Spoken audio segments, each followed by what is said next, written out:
কপিগুলো পানিতে কিছুক্ষণ ভিজিয়ে রাখলাম আর কি। তো এরপরে আমি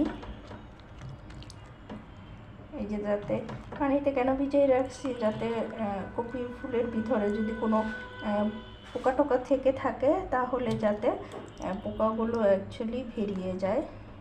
তো প্রায় আধা ঘন্টা 1 ঘন্টা যতক্ষণ সময় হাতে রাখা আমি যেন যাই আর কি। তো আমি ভিজিয়ে রাখলাম। এরপর আমি এগুলো ভালো করে ফ্রেশ করে নেব অ্যাকচুয়ালি আর কি।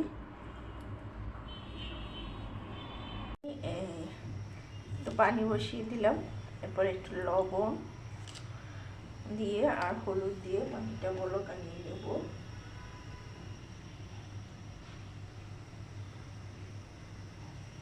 আমি একটু হলুদ দিয়ে আর দিয়ে পানিটা বসাই দিলাম। পানিটা বলক হওয়া পর্যন্ত অপেক্ষা করব। অলরেডি বলক চলে আসতেছে। এরপর আমি ফুলকপিগুলো দিয়ে দেব পানিটার মধ্যে।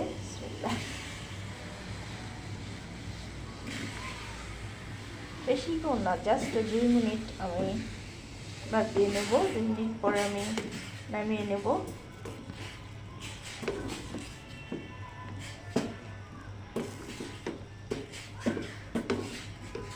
এরপরে আমি এখন চুলাটা অফ করে দেব।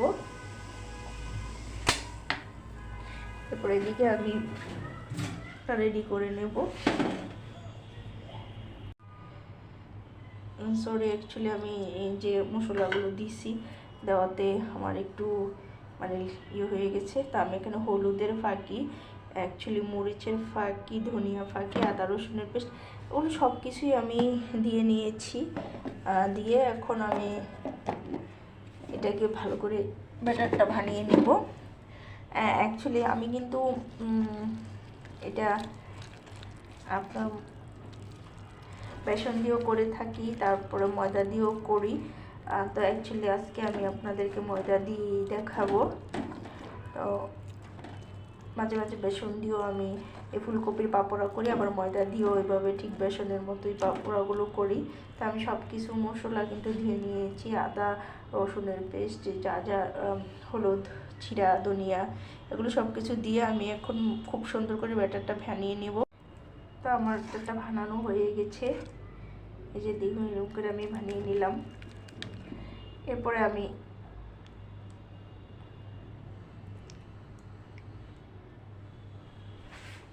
কপিটা থেকে নেব।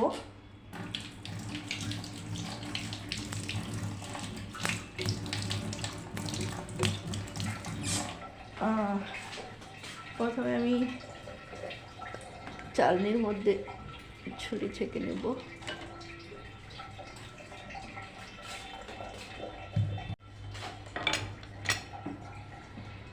তো পানিটা ঝরিয়ে নেব, একটু দিলাম।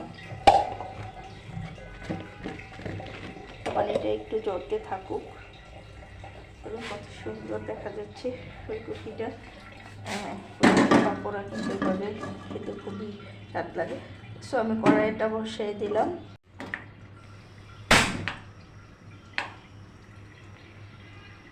কড়াইটা আমি রেডি বসিয়ে দিলাম। কড়াইতে আমি তেল দিয়ে নিচ্ছি, পর্যাপ্ত পরিমাণে তেল দিয়ে নেব।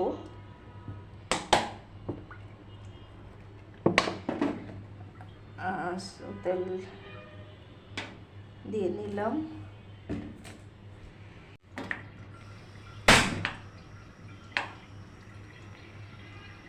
কড়াইটা আমি রেডি বসিয়ে দিলাম। কড়াইতে আমি তেল দিয়ে নিচ্ছি, পর্যাপ্ত পরিমাণে তেল দিয়ে নেব।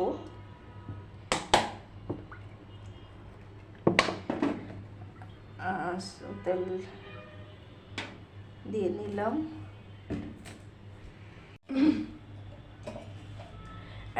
পরে আমি কপিগুলো এটার মধ্যে চুবিয়ে নেব, চুবিয়ে ভেজে নেব ভালো করে।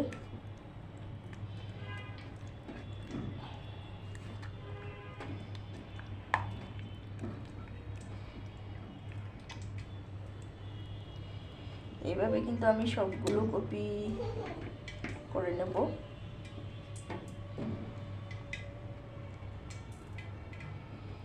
কিন্তু অলরেডি আমার তেলটা গরম হয়ে গেছে। আমি সবগুলো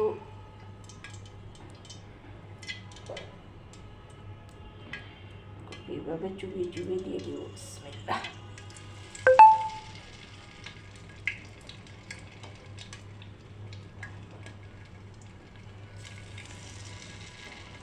ঠিক এইভাবে সবগুলো দিয়ে ভালো করে ভাজে নেব।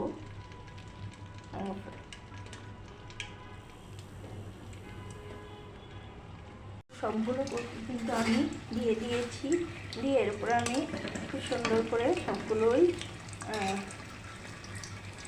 ফ্রাই করে নেব। খুব সুন্দর করে একটু লাল লাল করে ভেজে নেব। চুলাটা একটু মিডিয়ামে দিয়েছি। এটা কিন্তু খেতে খুবই স্বাদ লাগে। বিকেলের নাস্তা হিসাবে বাচ্চারা কিন্তু খুবই পছন্দ করে এবং খুবই পছন্দের একটি খাবার বাচ্চাদের। আমার বাচ্চাকে খেয়ে বলেছে খুবই স্বাদ হয়েছে, খুবই টেস্টি একটি খাবার। তারপরে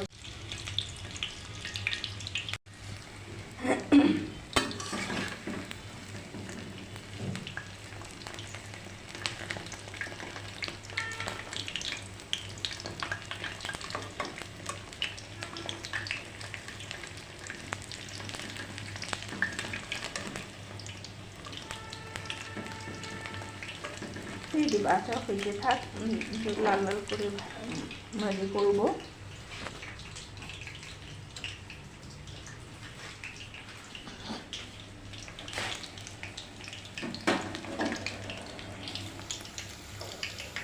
ভাজা হইলে আমি নামিয়ে নেব। খুব সুন্দর করে ভাজা হইতে থাক। ভাজা হইলে আমি নামিয়ে নেব।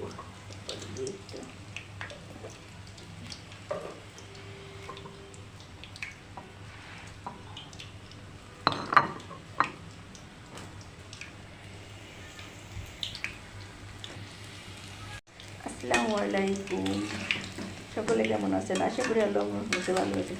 যে যেখান থেকে আমার ভিডিওটি দেখতেছেন প্লিজ একটা করে লাইক দিয়ে দেখা শুরু করবেন। তা আজ আমি ফুলকপির পাকোড়া বানিয়ে দেখাবো আপনাদেরকে। তো এখানে আমি ফুলকপি পাকোড়া নিয়েছি কিছু, ফুলকপি নিয়েছি কিছু। তো আমি এইগুলো আপনাদেরকে কীভাবে পাকোড়া করতে হয় তা আমি খুব সুন্দর করে আপনাদেরকে দেখাবো আজ। ফুলকপির পাকোড়া তো আমার কিন্তু অলরেডি ভাজা হয়ে গেছে। আমি খুব সুন্দর করে লাল লাল করে ভেজে নিলাম। এরপর আমি কিন্তু নামিয়ে নেব। এখন আমি নামিয়ে নেব কপিগুলো।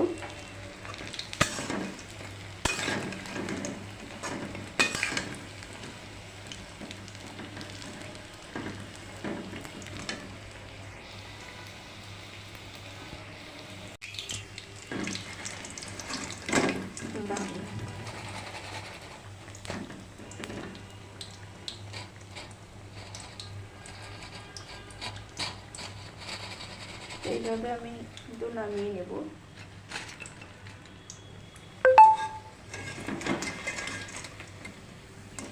সবগুলো করে আমি এইভাবে ঠিক নামিয়ে নেব। তা আমার কিন্তু অলরেডি হয়ে গেছে, আপনারা এই যে দেখতেই আছেন।